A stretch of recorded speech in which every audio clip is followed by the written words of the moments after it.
Muy buenos días, tardes, noches, ¿qué tal estáis? Soy Héctor, ya sabéis que ando todo el día, o casi todo el día, leyendo, dejándome la vista para traeros resúmenes de calidad de grandes obras de la literatura universal española y algún que otro ensayo.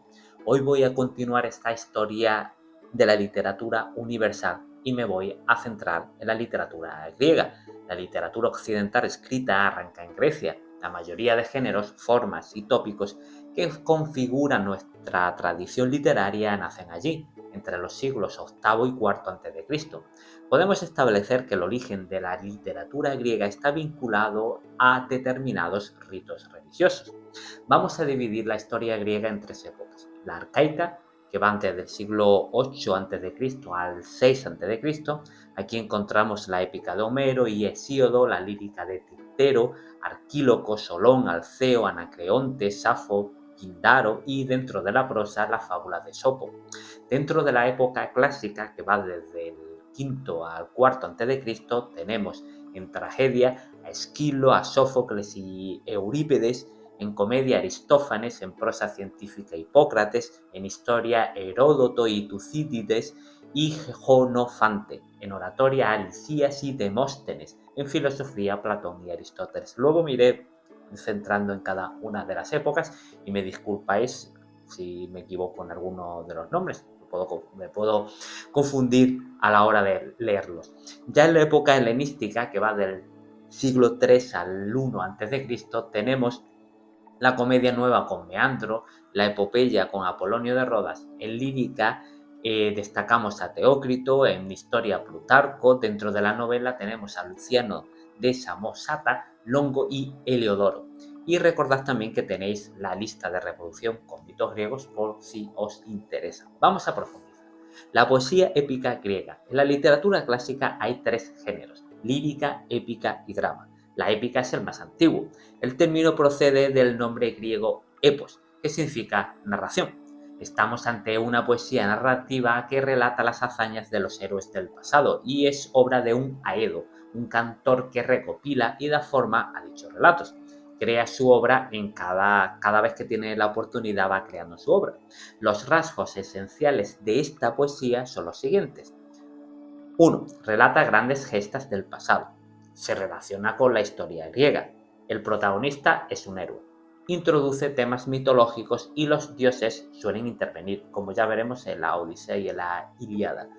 Se utiliza una lengua literaria y artificial, que seguramente nunca se llegó a hablar. Son frecuentes los arcaísmos y emplea fórmulas épicas, expresiones que facilitan la comprensión al auditorio. Por ejemplo, el epíteto épico, Aquiles, el de los pies ligeros. Cuando hablé del Cantar de Miocid, también hablé de estos epítetos épicos. Os dejo aquí la etiqueta del resumen que hice de esta obra. Por último, utiliza un solo tipo de verso. El más habitual es el hexámetro. Posteriormente, los poemas cantados por los aedos se pusieron por escrito y fueron los rapsodas quienes se encargaron de darle difusión y transmitirlos. Tenemos dos grandes autores épicos, Homero y Hesíodo. A Homero se le atribuye la creación de la Ilíada y la Odisea, que tenéis resumidas en el canal, como ya sabéis.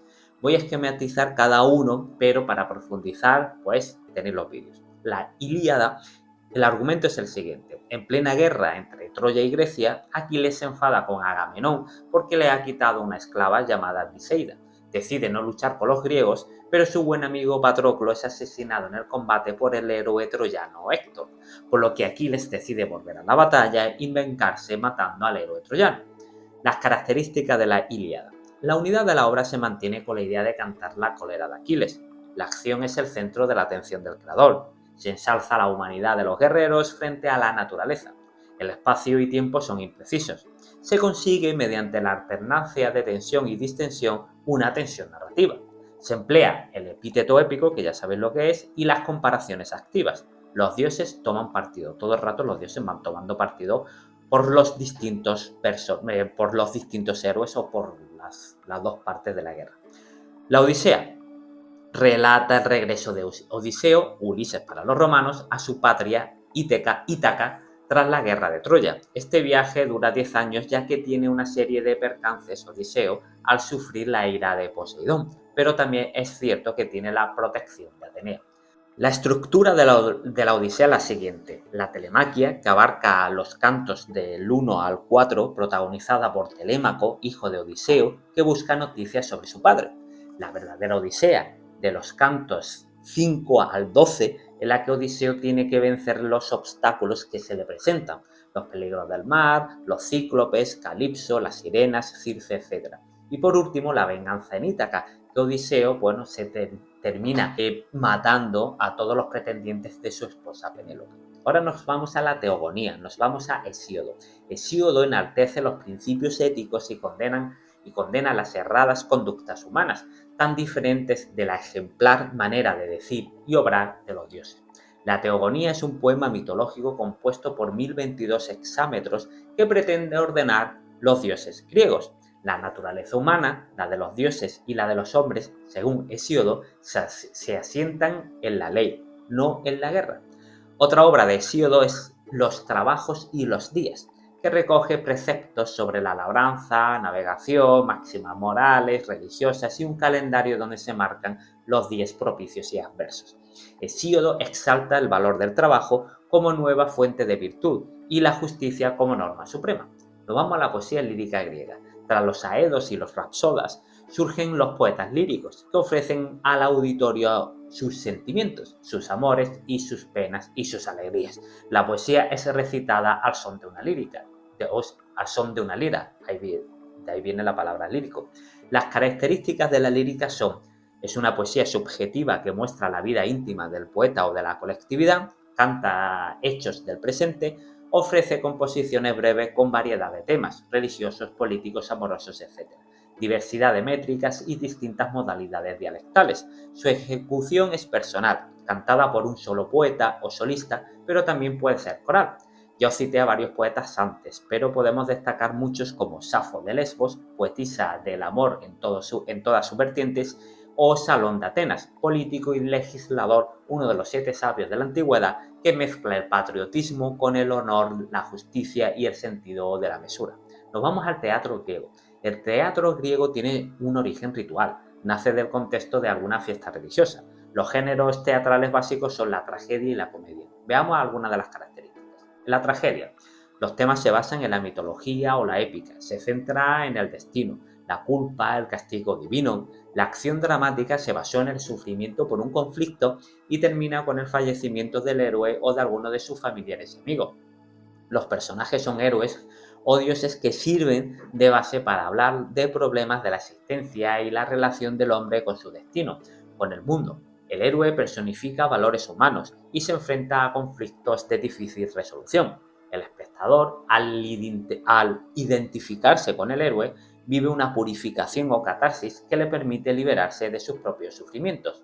El lenguaje es culto y elevado. En la comedia, los temas se centran en crítica social, mezclando realidad y fantasía. La acción dramática nace de una situación angustiosa de la que el héroe sale triunfante. El héroe siempre triunfa empleando artimañas inverosímiles. La comedia es un reflejo de la historia y de la sociedad, y el lenguaje suele ser vulgar, incluso obsceno.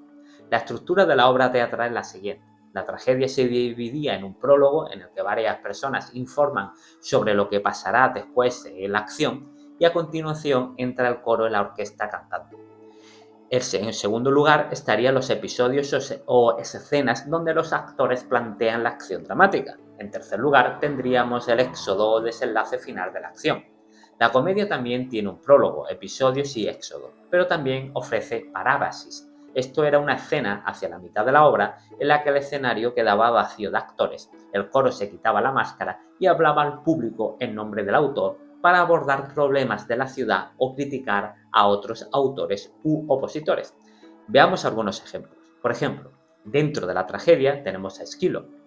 Aportó al género el segundo actor, recurrió a los antiguos mitos, creó la trilogía dramática y usaba un lenguaje solemne y majestuoso. Se conservan 7 obras: los persas, los 7 contra Tebas, los suplicantes, Prometeo encadenado y la trilogía de la Orestiada u Orestía.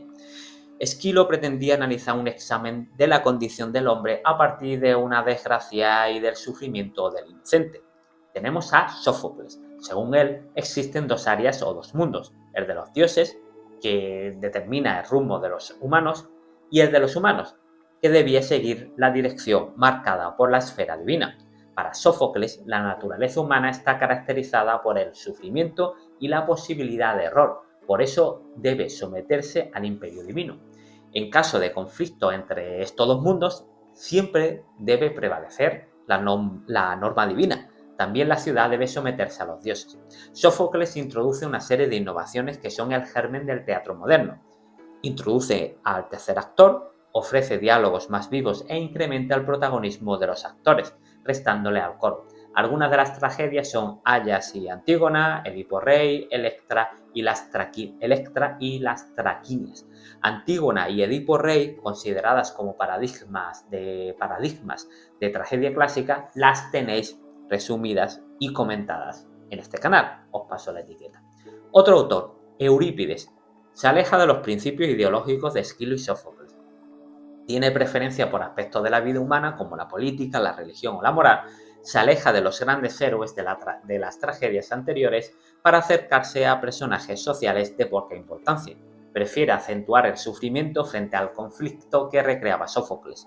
Si Sófocles presentaba al hombre como debería ser, Eurípides se centra en cómo es. Tiene varias obras: Alcestis, Medea, los Heráclidas, etcétera, etcétera. Luego pondré aquí algunas en la pantalla para que la podáis ver. La tragedia, y esto me ha parecido interesante resaltar, se desata por la ibris, el orgullo, la soberbia del protagonista que rebasa los límites de su condición humana. Su ceguera moral, T, le impulsa al error, amartía, que conlleva la desgracia y el castigo final de los dioses. Ahora os hablaré de la comedia y de sus principales autores. La comedia es un género que pretende divertir mediante humor y sátira. Sus principales autores son Aristófanes, que denunciaba la decadencia de Atenas en sus obras, y Menandro, que trataba el tema del amor como elemento conector de la trama. Los personajes tenían que tirar de ingenio para conseguir sus fines. Por último, la prosa griega. Dentro de la prosa griega tenemos las fábulas. La creación de estas se las debemos a Esopo.